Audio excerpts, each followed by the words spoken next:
त्रिपंचाशम सुक्तम अर्थ हे सोम तेरे वेग राक्षसों को नष्ट करके ऊपर ही विजयी होकर रहते हैं। जो शत्रु की सेनाएं हमें दुख देती हैं उन शत्रुओं को प्रतिबंधित कर। अर्थ हे सोम तू इस कार्य से अपने बल से शत्रुओं को नष्ट करता है। रथों द्वारा युद्ध होने पर हम निर्भय हृदय से तुम्हारी स्तुति करते हैं।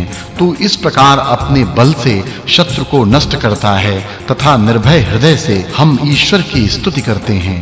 अर्थ हे सोम इस सोम के कार्य दुर्बुद्धि के राक्षसों द्वारा नष्ट करने की शक्यता नहीं है। जो दुष्ट राक्षस तेरे ऊपर सेना भेजता है उसका नाश कर। दुष्ट शत्रुओं के द्वारा इस सोम के कार्य नष्ट करना आवश्यक है। जो शत्रु तुम्हारे ऊपर सेना भेजकर तुम्हारी हानि करना चाहता है उस शत्रु का नाश करो। अर्थ उस आनंद देने वाले हरे रंग के संतोष देने वाले बलशाली तेजस्वी सोम को नदी के जलों में इंद्र को देने के लिए मिलाते हैं। यज्ञ करने वाले याजक सोम रस को नदी के जलों को यज्ञ स्थान में लाकर उनमें मिलाते हैं तथा वह जलों से मिश्रित सोम इंद्र को समर्पण करके देते हैं। चतुष्पंचाशम सुक्तम अर्थ याजक लोग इस सोम के पुराने तेजस्वी शरीर के अनुकूल शुद्ध रस को निकालते हैं। वह रस हजारों प्रकार के धन देता है और जो दृष्टा होता है। याजक लोग इस सोम से प्रथम से चली आई यज्ञ की रीति के अनुसार इस सोम का रस निकालते हैं। यह सोम का रस यज्ञ में सहस्त्रों प्रकार के लाभ पहुंचाता है।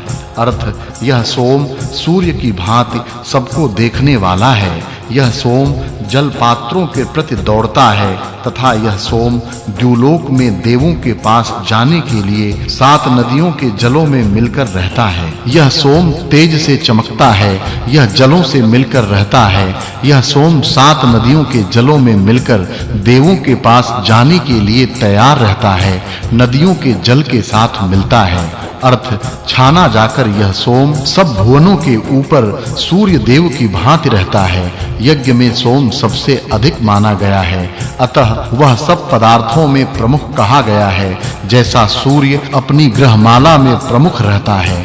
अर्थ हे सोम इंद्र के पास जाने की कामना करने वाला शुद्ध होने वाला तू देवों के पास जाने के लिए गौ दुग्ध युक्त सब अन्नों को सब प्रकार से देता है। सोमरस शुद्ध होकर इंद्र एवं अन्य देवों के पास जाने के लिए गौ के दूध के साथ मिले अन्नों के साथ यज्ञ में रहता है। पंचाशम सुक्तम अर्थ हे सोमरस तू हमारे लिए पुष्टिकारक रसयुक्त खाद्य पदार्थ अन्न के रूप में दे दो और सब प्रकार के सौभाग्य भी दे दो।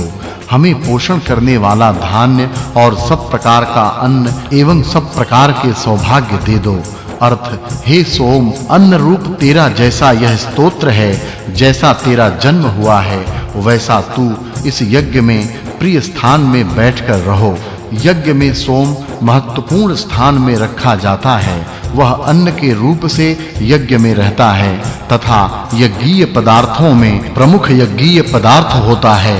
अर्थ और हे सोम हमें गौवें देने वाला और घोड़े देने वाला अति शीघ्रता से आने वाले दिनों में अन्न के साथ तेरा रस निकाल कर दे दो। याजकों के पास पर्याप्त गौवें हों तथा घोड़े भी हों और पर्याप्त अन्न भी उनके पास रहे, इनसे यज्ञ में सहायता होती है। अर्थ हे सहस्त्रों शत्रुओं को जीतने वाला सोम जो शत्रुओं का संहार करता है परंतु शत्रुओं से पराजित नहीं होता, वह आक्रमण करके शत्रुओं को मारता है। शतपंचाशम सुक्तम अर्थ जल्दी कार्य करने वाला देवों के समीप जाने वाला सोम छाननी में रहकर राक्षसों को नष्ट करता हुआ बड़ा अन्न हमें देता है। अर्थ जिस समय यज्ञ की कामना करने वाली सैकड़ों सोम रस की धाराएं इंद्र के साथ मैत्री करने के लिए प्राप्त हुई तब यह सोम अन्न देता रहा। जब सोम रस की अनेक धाराएं यज्ञ में शुद्ध हो चुकीं तब सोम से यज्ञ में अन्न मिलना शुरू हुआ। सोम की धाराएं अन्न रस भी देती हैं। सोम अन्न रूप भी होता है। अर्थ हे सोम तुझे 10 अंगुलियां पुत्रियां जैसे प्रिय पति को बुलाती हैं वैसी बुलाती हैं।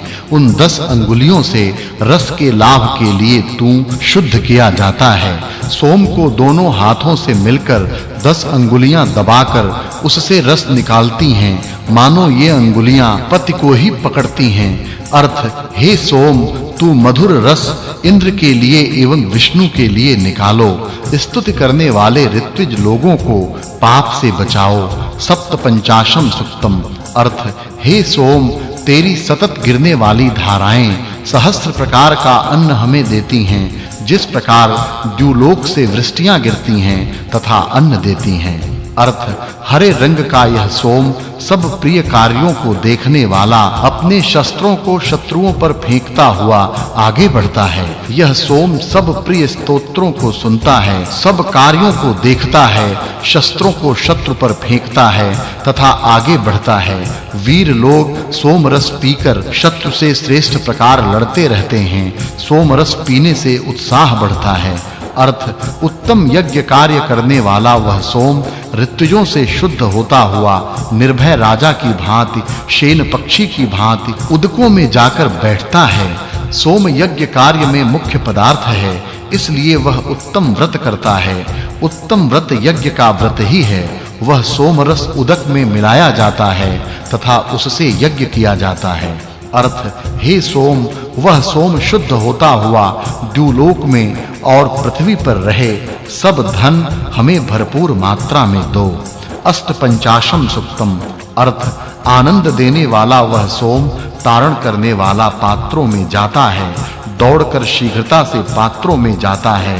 रस निकाले अन्न रूप सोम की धाराएं दौड़ती हैं। तारण करता हुआ वह आनंद देने वाला सोम यज्ञ के पात्रों में दौड़ता जाता है। अर्थ, धनों को देने वाली सोमवल्ली दिव्य शक्ति वाली मानव का यजमान का संरक्षण करना जानती है। तारण करने वाली वह सोमवल्ली आनंद देने के लिए अपने पात्र में दौड़ जाती है। अर्थ, ध्वस्त्र तथा पुरुषंति नामक राजाओं के सहस्रों प्रकार के धन हमने प्राप्त किए हैं। उनका तारण करने के लिए वह सोम आनंद से दौड़ता है। अर्थ, जिस धर्ष और पुरुषंत के 300 सहस्त्र वस्त्र हमने लिए हैं, उसका तारण करने वाला यह सोम आनंद से दौड़ता है। एकोन षष्ठतम सुक्तम। अर्थ, हे सोम, शत्रु की गौओं को जीतकर उनको अपने अधिकार में लाने वाले, शत्रु के घोड़ों को जीतने वाले, शत्रु का सब कुछ जीतने वाले, शत्रु के पास के रमणीय पदार्थों को जीतने वाले तू रस की धारा पात्र में छोड़ो तथा प्रजायुक्त धन हमें भरपूर दो। अर्थ, जलों में मिला देने के लिए रस निकालो। न दब जाने वाला तू औषधियों की उन्नति के लिए रस निकालो। यज्ञ में सोम कूटने से पत्थरों के हित के लिए अपना रस निकालो। अर्थ, हे सोम, तू शुद्ध होने वाला सब राक्षसों द्वारा बनाए गए संकट दूर करो तथा ज्ञानी होकर अपने आसन पर बैठो। अर्थ, हे सोम, तू सब जानने वाला है, अतः सब श्रेष्ठ फल यजमान के लिए दे और तू उत्पन्न होते ही बड़ा हुआ है। हे सोम, तू सब शत्रुओं को दूर कर। षष्ठतम सुक्तम। अर्थ, विशेष रीति से सबका निरीक्षण करने वाले, हजारों अवस्थाओं को देखने वाले, छाने जाने वाले सोम को गायत्री छंद के साम गान से उनकी स्तुति स्तोत्रों का गायन करो। सोम रस निकालने के समय गायत्री छंद के स्तोत्रों का साम गान करना चाहिए। अर्थ, हे सोम, हजारों को देखने वाले और हजारों का भरण पोषण करने वाले उस तुझे बालों की छननी में से छानते हैं। सोम रस को मेढ़ी के बालों की छाननी में से छानकर ऋत्विज लोग शुद्ध कर लेते हैं। अर्थ, शुद्ध होने वाला सोम बालों की छाननी से छाना जाता है और इंद्र के हृदय में प्रवेश करता हुआ कलशों में दौड़कर पहुंचता है। सोम रस शुद्ध करने के लिए मेढ़ी के बालों की छाननी से छाना जाता है तथा छानने के बाद